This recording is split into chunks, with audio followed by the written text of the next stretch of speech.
एक समय की बात है, हरिपुर नाम के गांव में अंजलि अपने पिता शंभू के साथ रहा करती थी।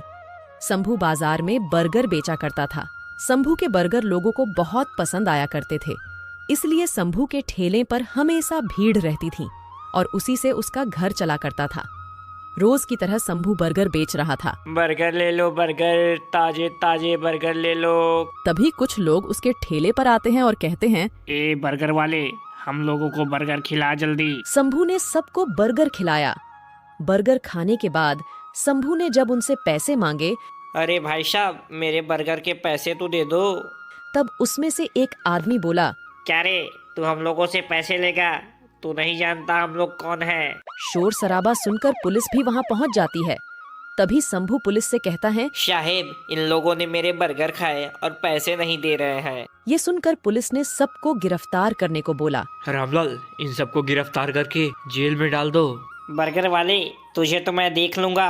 और पुलिस ने उन दोनों को जेल में बंद कर दिया। ऐसे ही कई महीने बीत जाते हैं।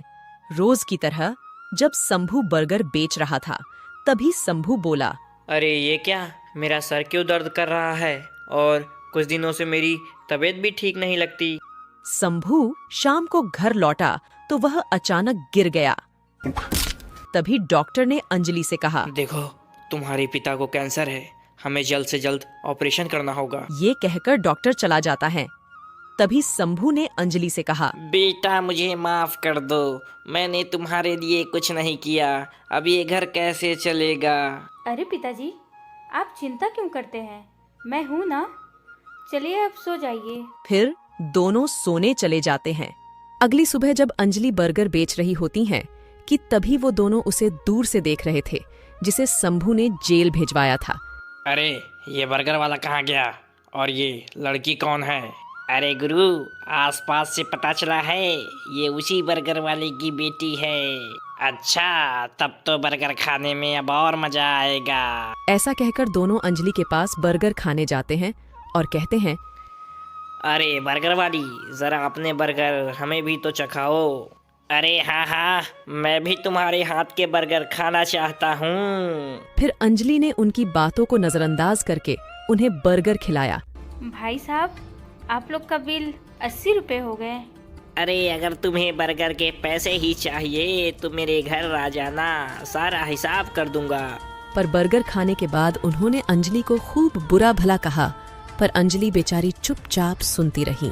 फिर जब शाम को अंजलि घर जा रही थी, तभी पीछे से एक गाड़ी ने उसे टक्कर मारी और वह मर गई और चुड़ैल बन गई। अरे मैं उन लोगों की वजह से मर गई हूँ, मैं उन लोगों को जिंदा नहीं छोड़ूंगी। ऐसा कहकर चुड़ैल मौके का इंतजार करने लगती है।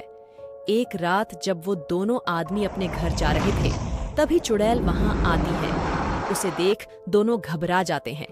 तभी, अरे ये चुड़ैल कहाँ से आ गई भाई?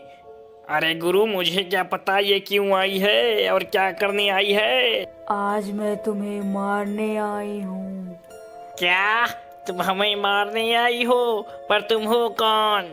मैं वही बर्गर वाली हूँ जिसका तुमने आज बहुत मजाक उड़ाया है। तुम्हारी वजह से आज मेरी एक्सीडेंट हो गई और मेरी जान चली गई।